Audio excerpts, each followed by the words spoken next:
লাগায় ফুল ওয়ারিং কোথাও যদি তার শর্ট থাকে চালা দিয়ে গেলাম মালামাল লাগাইলাম, পরে যদি ঠান্ডা না হয় তো আপনি আবার বলবেন যে কি ঠিক করলাম।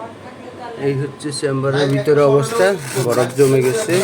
তো এটা হচ্ছে হ্যাঁ কেন চলবে না, এই জন্য বললাম ওটা কেন চলবে না। মাইনাস প্লাস নিউট্রাল এখানে অনেকগুলো অপশন আছে। আমি যেটা বলি একটা সাইড অফ থাকবে একটা সাইড চলবে, যদি তারের শর্ট থাকে চলবে। হ্যাঁ চলবে।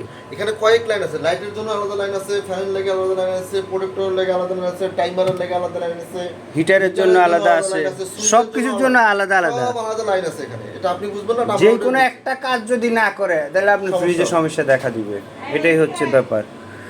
এখন এটা সম্পূর্ণ চেক না করলে এটা বোঝা মুশকিল। আস্তে আস্তে আস্তে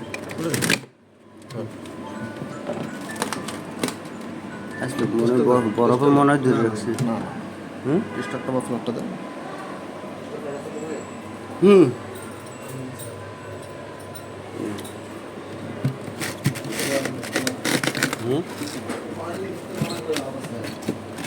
না না, এত বুঝতে হইব তো, এত বুঝে না জিনিসটা, বুঝেন নাই?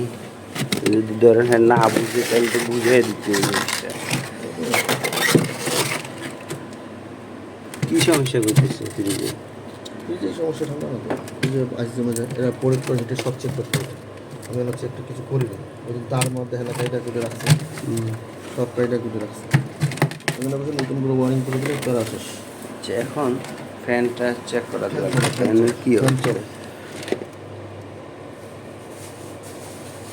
ফ্যান ঠিক আছে, ফ্যান চলে।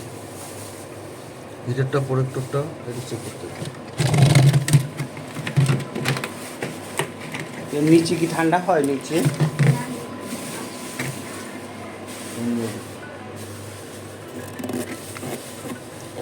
আমার মনে হইতেছে হিটার কাজ করতেছে। দেখতে পাচ্ছি।